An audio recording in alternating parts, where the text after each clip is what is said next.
ஓம் சாந்தி. உயர்ந்ததிலும் உயர்ந்த சிவதந்தை இன்று எங்களுக்கு தருகின்ற புருஷார்த்தம்.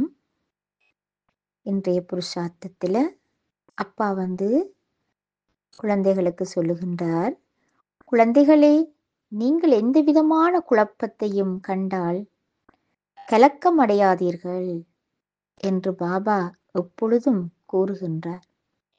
இருந்தும் குழந்தைகளாகிய நீங்கள் பரபரப்பில் இருக்கின்றீர்கள். ஏன்? ஆயினும் என்னுடையதும் என்னுடையதும் மிகுதியாக இருக்கிறது. இதுவே எனது துக்கத்திற்கும் அமைதியின்மைக்கும் காரணமாகும். இன்னும் குழந்தைகளாகிய எங்களுடைய மனதுக்குள்ளே சூட்சுமமாக என்னுடையது என்னுடையது என்ற அந்த நினைப்பு எங்களுக்குள்ள கொஞ்சம் கொஞ்சம் ஒளிந்து கிடக்கின்றன. அனைத்தையும் திடமாக எதுவும் இல்லாமல் முழுமையாக தந்தையிடம் ஒப்படைக்கும் பொழுதுதான் நாங்கள் கவலையற்றவர்களாகவும் எந்த விதமான டென்ஷன் வராமல் நாங்கள் அப்பாவோடு நெருக்கத்தில் இருப்போம். எங்களுக்கு தந்தையிட்ட வந்த பிறகும் இப்படி கிளக்கம் அடைவதற்கு காரணம், இன்னும் எங்களுடைய மனதுக்குள்ள ஆங்காங்கே கருத்த புள்ளி ஒரு வெள்ளை துணியில் பட்டால் எப்படி இருக்கும், அதை போல சின்ன சின்ன புள்ளி ஒட்டி கொண்டிருக்கின்றது. அதை நாங்கள் இன்று அகற்றி விடுவோம். பாருங்கள் குழந்தைகளே, இப்பொழுது குழந்தைகளாகிய நீங்கள் சங்கம யுகத்தின் இறுதி கட்டத்தில் இருக்கும் போது மிக குறுகிய காலத்தில் மிகவும் சுகமாக இருக்கும் ஒரு சில குழந்தைகளே அந்த காட்சியை கண்டு முகங்கொடுக்கும் சக்தியை பெறுவார்கள். தந்தையின் ஸ்ரீமத்படி நடப்பதற்கு முயற்சி செய்தவர்களை தவிர. அப்ப ஸ்ரீமத்தண்டைக்குள்ள 100%, 80%, 85% செய்தும் காணாது. 100% ஸ்ரீமத்தின்படி செய்திருக்க வேண்டும். பாபா வந்ததிலிருந்து எல்லா இடங்களிலிருந்தும் உங்கள் புத்தியை வெளியே எடுக்க வேண்டும் என்று அவர் உங்களுக்கு கூறி வருகிறார். இல்லையெனில் இந்த உடல், மனம், செல்வம், மக்கள், வசதிகள் அனைத்தும் நீங்கள் விரும்பாவிட்டாலும் உங்களை மோசமாக உங்களை நோக்கி இழுக்கும். ஏனென்றால் நாளின் முடிவில் இயற்கையின் 5 கூறுகள் மற்றும் பஞ்ச பூதங்களால் ஆன இந்த முழு உலகமும் கொந்தளிப்பில் இருக்கும். அத்தகையதொரு சமயத்தில் ஒருவருக்கு முழுமையான சரணாகதி உணர்வும் மற்றொருவர் உடலற்றவராகவும் முழுமையான பயிற்சியும் கொண்ட அசையாத ஸ்திதியில் அவரால் மட்டுமே நிலையாக இருக்க முடியும். இப்ப நாங்கள் எங்களுக்குள்ள எவ்வளத்துக்கு பயிற்சியை கொண்டு வருகின்றோமோ, 100% தந்தையின் ஸ்ரீமத் படி நடக்கின்றோமோ, அப்பொழுதுதான் எங்களால இந்த முழுமையான சரணாகதியை உணர முடியும். எனவே இப்போது உங்கள் கவனத்தை அதிகரிக்கவும், உங்கள் தீர்மானங்கள் எந்த திசையில் செல்கின்றன என்பதை பார்க்க உங்கள் ஒவ்வொரு தீர்மானத்தையும் சரிபார்த்து கொள்ளுங்கள். உங்களுக்குள்ளேயே சோதனை செய்யுங்கள்.